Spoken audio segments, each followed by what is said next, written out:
जरूरी नहीं पर मूवी को लाइक या डिसलाइक कर दिया करें। मूवी का नाम है लास्ट सेंटिनल। तो कहानी के शुरू में हमें बताया जाता है कि इंसानों ने अपनी जिंदगी में बहुत सी गलतियाँ की, जिससे उन्हें बहुत सी मुसीबतों का सामना करना पड़ा और इसी वजह से समुद्री तूफान आए। आधी से भी ज्यादा दुनिया डूब गई, बची तो सिर्फ थोड़ी सी जमीन और उसी की हिफाजत के लिए एक चौकी बनाई गई, जो कि जमीनों की हिफाजत के लिए बनाई गई थी। समंदर के बीचों बीच वही चौकी दिखाई जाती है। उसे सेंटिनल का नाम भी दिया गया था। ये साल था 2063 का। जमीन का नक्शा पूरी तरह बदल चुका था। यहाँ पर 4 सिपाही पहरा दिया करते थे, मगर इनकी ड्यूटी 2 साल तक की थी। अब 2 साल तो हो चुके थे, मगर इन्हें लेने यहाँ पर अभी तक कोई भी नहीं आया था। हम देखते हैं कि ये लोग तूफानी रात में मछलियाँ पकड़ रहे थे। तभी इनका कैप्टन ये देखता है कि एक तूफानी लहर इनके सेंटिनल से टकराने वाली है, इसीलिए वो अपनी टीम को अंदर जाने का कहता है। अब ये जो मछलियाँ पकड़ रहे थे वो भी दोबारा से पानी में गिर गई थी। एक साथी जिसका नाम बेंस था, वो एक पाइप को ठीक करने जाता है, जिससे चौकी में पानी आ रहा था। इससे पहले पानी और बढ़ता, इसने पाइप को ठीक कर दिया था। दरअसल इस चौकी को ऐसे बनाया गया था कि ऊंची लहर से भी इसका कोई नुकसान न हो। ये पानी की लहरों के साथ ही अपने आप को एडजस्ट कर लेती थी। अब सुबह हो गई थी। यहीं पर इनका एक और साथी सेलिवियन बहुत दुखी था कि वो लोग उस तूफान की वजह से मछलियाँ नहीं पकड़ पाए, क्योंकि मछलियाँ पकड़ने का मौका इन्हें महीने में सिर्फ एक बार ही मिलता था। बेंस जो कि सेलिवियन पर बहुत नाराज था, वो कहता है कि तुम्हारा काम हमें अच्छे खाने खिलाने का है और तुमने कल रात मछलियाँ क्यों नहीं पकड़ी।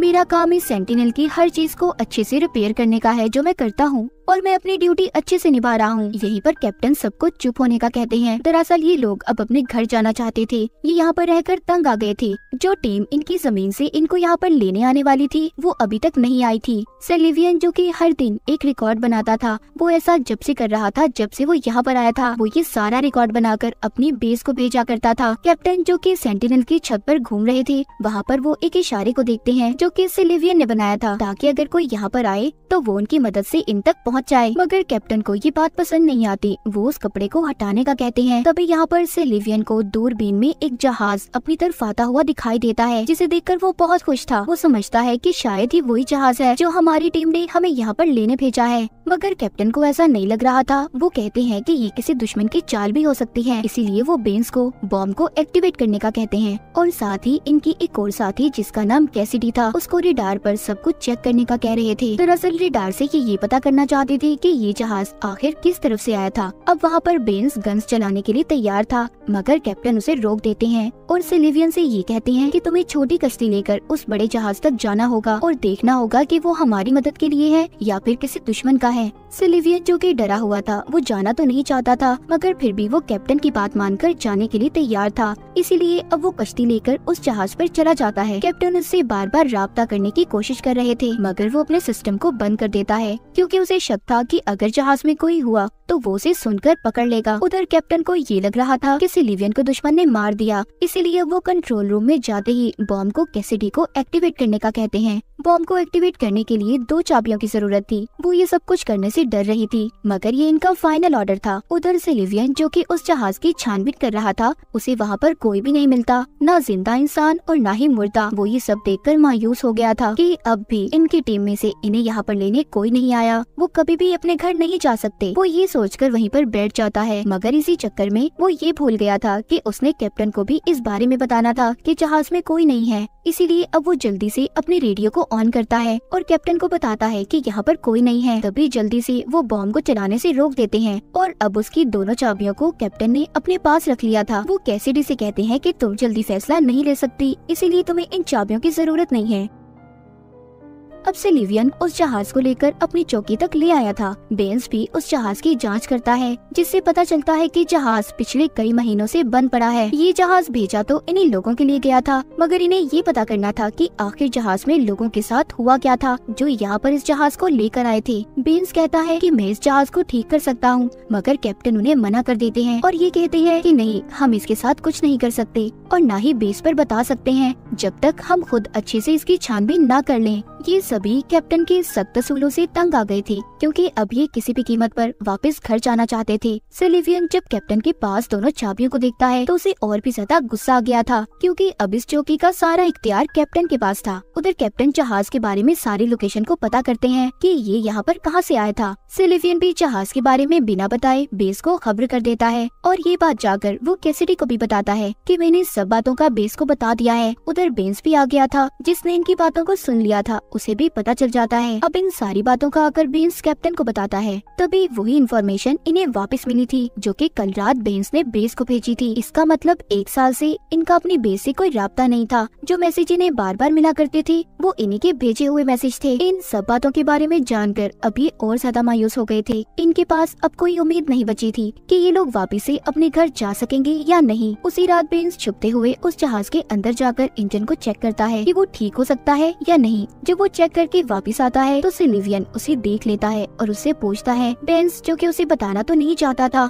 मगर फिर भी वो बता देता है कि हाँ, मैं जहाज के इंजन को देखने गया था कि मैं उसे ठीक कर सकता हूँ या नहीं, तभी हम घर वापस जा सकते हैं, वरना कैप्टन हमें कभी भी वापस नहीं जाने देगा। अब ये बात जाकर सिलिवियन कैसिडी को बताता है। उसे भी ये बात अच्छी लगती है। वो कहता है ऐसा करके हम शायद यहाँ से निकल सकते हैं, मैं और बर्दाश्त नहीं कर सकता। वो इस बात को भी जानते थे कि कैप्टन कभी भी इन्हें इस बात की इजाजत नहीं देगा, इसलिए ये दोनों बिना बताए जहाज को ठीक करने चले गए थे। अब जब ये वापस आते हैं तो इन्हें कैप्टन ने देख लिया था। कैप्टन जब उन दोनों को देखते हैं तो ये कहते हैं नहीं, हम इसे ठीक नहीं करेंगे बल्कि इसके एक एक पुर्जे को खोलकर अपनी चौकी तक लेकर आएंगे। ये बात सुनकर सिलिवियन को बहुत गुस्सा आता है। वो कहता है बस बहुत हुआ, हमने अपनी ड्यूटी से ज्यादा अपने फर्ज को निभाया है, अब हम और ज्यादा बर्दाश्त नहीं कर सकते, हमें अपने घर वापस जाना है। कैप्टन कहता है नहीं, तुम यहाँ से नहीं जा सकते, ये मेरा हुक्म है। वो उन्हें गन निकालकर यहीं पर रुकने का कहता है। उधर कैसिडी जो कैप्टन के साथ रहकर यहीं पर खुश थी मगर फिर भी वो इन दोनों के लिए कैप्टन से बात करने जाती है कि वो इन्हें यहाँ से जाने दी। वो कहती है कि तुमने पहले भी अपनी जिद बहुत से सिपाहियों को खोया है तो तुम ये गलती दोबारा मत करो, उन्हें जाने दो। कैप्टन कैसिडी की बात को सुनकर ये फैसला करते हैं कि हम में से 2 यहीं चौकी पर रहेंगे और 2 जा सकते हैं। बेंस तो ये सुनकर खुश था मगर सिलिवियन खुश नहीं था क्योंकि वो कैसिडी को भी अपने साथ लेकर जाना चाहता था। वो कैसिडी से कहता है कि तुम कैप्टन से कहो कि मैं भी जाना चाहती हूँ मगर वो कहती है नहीं, तुम जाओ, मैं यहाँ पर बहुत खुश हूँ। जब बेंस और सिलिवियन ने अपनी सारी तैयारी कर ली थी उसी रात कैप्टन उन्हें एक लेटर भी देता है जो कि जाकर उन्हें बेस पर देना होगा। अब जब सुबह होती है तो हर तरफ खतरे की घंटियाँ बजना शुरू हो गई थी। कैप्टन उन्हें छत पर बुलाकर जल्दी से बॉम्ब को एक्टिवेट करने का कहते हैं। वो कहते हैं दुश्मन का एक जहाज हमारी तरफ बढ़ रहा है, लेकिन वहाँ पर सिलिवियन को इस बात का अंदाजा हो गया था कि ये जहाज उनकी बेस से उन्हें यहाँ पर लेने आया है। अब वो कैप्टन की इस बात को मानने के लिए तैयार नहीं था कि वो बॉम्ब को एक्टिवेट कर दे। यहीं पर कैप्टन उसे गन दिखाकर उस जहाज को भी तबाह करवा देता है। सिलिवियन और बेंस की उम्मीदें टूट गई थी। तभी पीछे से कैसिडी आती है जिसने कैप्टन के सर पर कुछ मारकर उसे बेहोश कर दिया था। ये तीनों उसे एक कमरे में बंद कर देते हैं। सिलिवियन कैसिडी से पूछता है कि तुमने मेरा साथ क्यों नहीं दिया। वो कहती है अगर मैं तुम्हारा साथ देती तो तुम्हें कैप्टन कभी भी न जाने देता। बेंस कहता है हमें उसे मार देना चाहिए मगर सिलिवियन सबको ऐसा करने से रोक रहा था। सिलिवियन कैप्टन से मिलने जाता है और उससे पूछता है जब हमारे दरमियान में ये बात तय हुई थी कि हम में से 2 लोग यहाँ पर रहेंगे और 2 वापस चले जाएंगे तो तुमने अपना इरादा क्यों बदला। वो कहता है ये जहाज हमें लेने 3 महीने पहले भी आया था मगर किसी ने रेडार से रास्ता बदल दिया। हम लोगों के बीच में कोई गद्दार छुपा हुआ है जो चाहता है कि वो यहीं पर रहकर हर चीज पर कब्जा कर ले और जो हमारी जमीन है उस पर बॉम्ब गिराकर उसे तबाह कर दे। सिलिवियन कहता है अच्छा, अगर तुम सब बातों को जानते थे तो तुमने मुझे पहले क्यों नहीं बताया। इतना कहकर वो वहाँ से दोबारा से उसे बंद करके चला जाता है क्योंकि उसे कैप्टन की बातों पर यकीन नहीं था। जिसके बाद सिलिवियन अब सारा दिन बेस से मदद मंगवाने की कोशिश में लगा रहता है पर कोई फायदा नहीं था। यहीं पर कैसिडी उसे अपने बचपन की तस्वीर भी दिखाती है और ये बताती है कि जब दुनिया डूबी नहीं थी तो मैं अपनी फैमिली के साथ समुद्र पर आई थी, लेकिन दुश्मनों ने मेरी सारी फैमिली को मार दिया और बस मैं अकेली बची हूँ। ये सुनकर सिलिवियन को बहुत दुख होता है। रात को कैसिडी जब अपनी ड्यूटी कर रही थी तो उसके पास बेंस आता है जो नशे में था। वो उसे बदतमीजी करने की कोशिश कर रहा था। कैसिडी खुद को छुड़वाकर सिलिवियन के पास जाती है। बाद में इन दोनों को पता चलता है दरअसल बेंस कैसिडी के पास बॉम्ब को एक्टिवेट करने की चाबी लेने आया था। बेंस रेडियो से बेस पर ये मैसेज भेज देता है जो काम वो करने आए थे वो पूरा हो चुका है, इसीलिए उन्हें वापस बुला लिया जाए। सिलिवियन और कैसिडी जल्दी से कंट्रोल रूम की तरफ बढ़ते हैं। सिलिवियन कहता है रुक जाओ बेंस, तुम ऐसे बॉम्ब को नहीं चला सकते और ऐसे किसी मासूम की जान नहीं ले सकते। ये बात सुनकर बेंस रुक गया था। वो रोने लगता है क्योंकि उसे वापस जाने का कोई रास्ता नजर नहीं आ रहा था। जिसके बाद ये कैप्टन को देखते हैं जिसके कमरे की खिड़की खुली हुई थी। इन्हें देखकर ऐसा लगता है कि शायद उसने समंदर में कूदकर अपनी जान दे दी। कुछ दिन के बाद इन्हें समंदर के बीचों बीच कुछ मलबा नजर आता है जिसे कैसिडी और सिलिवियन वहाँ से लेने जाते हैं ताकि वो उधर जाकर अपनी जरूरत का कुछ सामान सामान ले आए। ये जब यहाँ पर मछलियाँ पकड़ रहे थे तो सिल्वियन के जाल में कैप्टन की लाश आ गई थी, जिसके सर पर चोट का निशान था। उसे देखकर ऐसा लग रहा था कि जैसे उसे किसी ने मारकर समंदर में फेंक दिया हो।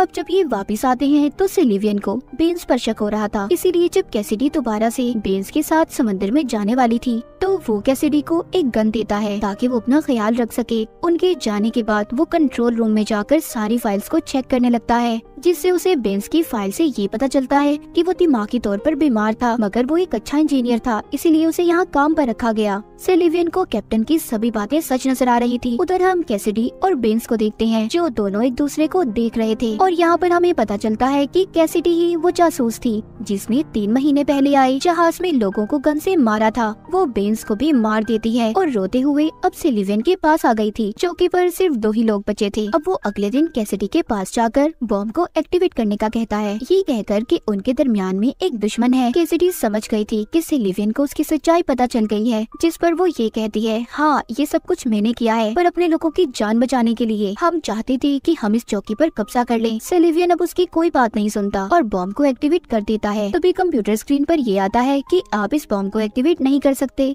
दरअसल इस कंप्यूटर का सिस्टम बेन्स ने बदल दिया था, क्योंकि वो नहीं चाहता था कि कोई भी एक इंसान इस चौकी पर कब्जा करके दूसरी दुनिया को तबाह कर दे। कहानी के आखिर में हमें दिखाया जाता है कि सिल्वियन और कैसिडी के दरमियान में सौदा हुआ था। वो दोनों यहीं पर रहकर इस चौकी की हिफाजत करेंगे और कोई भी किसी की भी दुनिया को नुकसान नहीं पहुंचाएगा। और इसी के साथ ये कहानी यहीं पर खत्म हो जाती है।